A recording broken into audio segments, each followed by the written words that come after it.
Outro assunto muito interessante que a gente deve destacar é a questão do transporte público. Transporte público gratuito. Como será isso, César Sapir? É uma coisa que a gente não está inventando, uma coisa que já existe, é uma realidade em algumas cidades.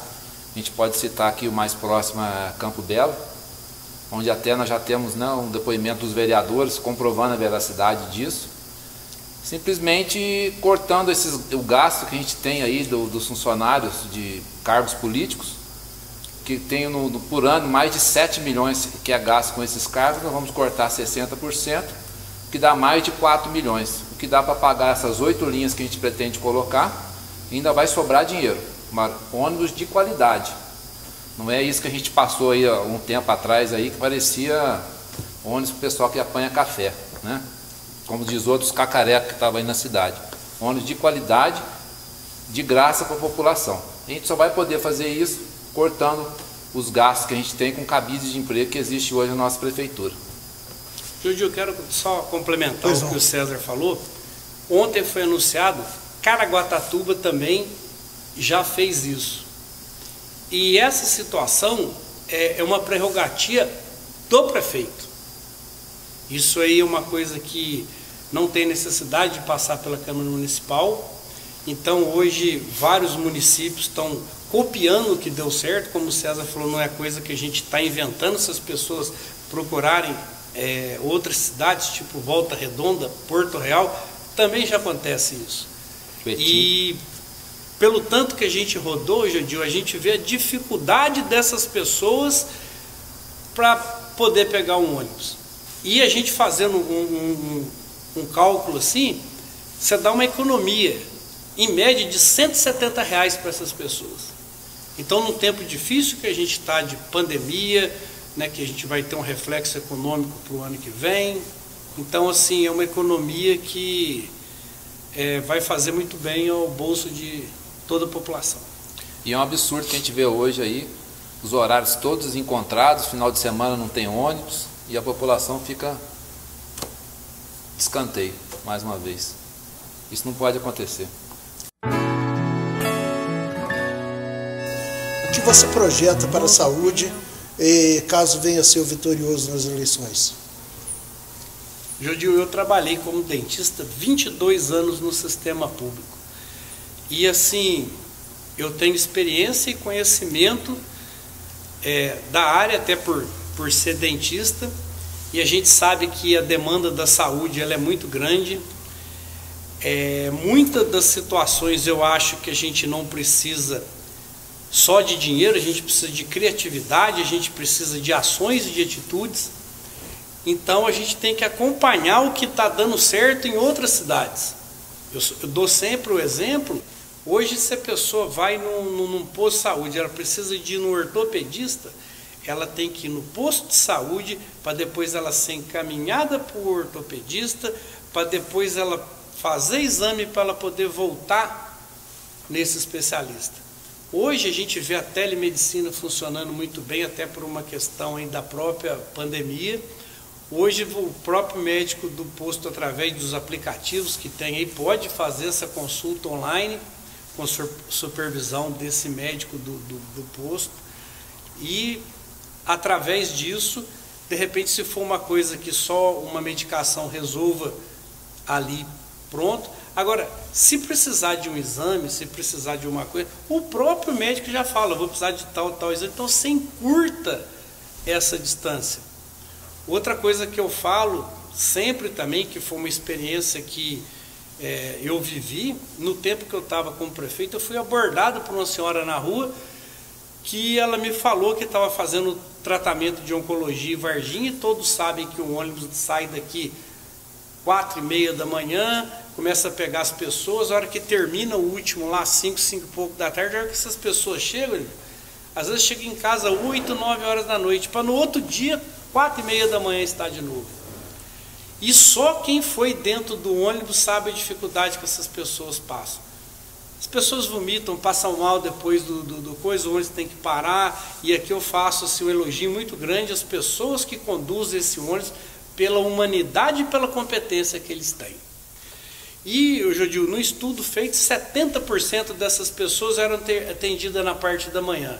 Então esse ônibus saía, levava essas pessoas, quando terminava o tratamento 10h30 da manhã, esse ônibus voltava e saía uma van que por volta de 10 horas, 10 e pouco, levava esse pessoal da tarde. Então quando terminava o tratamento, essa van chegava. Então o aumento do descanso que essas pessoas tinham era muito grande. Então, com uma atitude que a gente, van a gente tem, motorista a gente tem, então uma coisa que a gente gasta somente gasolina, a gente resolveu um problema muito dolorido para muitas famílias daqui de São Lourenço. E outra coisa, Jodil, que é muito importante, é a gente ter um bom atendimento, um atendimento qualificado dentro do posto de saúde, porque é muito importante a gente saber quando o paciente tem que ser indicado para o posto de saúde e quando esse paciente tem que ser indicado para o nosso hospital. Então é muito importante todos essas engrenagens funcionarem muito bem. O sistema primário, secundário, terciário, justamente. Então, o que acontece? A partir do momento que o sistema básico funciona, porque a gente vê que o programa de saúde da família ele é um programa fantástico, mas a gente tem que colocar ele literalmente para funcionar. Porque eu fiz uma reunião uma vez com os médicos e falei para eles assim, é muito importante, Jodil, as pessoas saberem que uma ressonância magnética é um exame muito mais apurado do que um raio-x, do que um ultrassom. Mas de repente, se você tem uma dor no cotovelo, de repente com um raio-x você possa resolver. Se você chegar e pedir um exame mais de alta complexidade, esse mesmo exame pode faltar para um paciente que tem com tumor ou um caso mais grave. Então, assim, essa ideia, assim, ela foi comprada, a gente viu, assim, que realmente a coisa funcionou. E é tão importante essa engrenagem, que eu tenho dados para dar para vocês aqui, que cerca de 30% dos exames de sangue sequer são buscados por essa demora. Mas aí você entra num outro detalhe, a fila de exames. Também os exames estão demorando para sair, né? Ô, Jodil, a fila, hoje em dia, é um negócio inconcebível. Até para você marcar uma consulta, hoje você tem aplicativo, você pode marcar exames aí, consultas pelo próprio celular.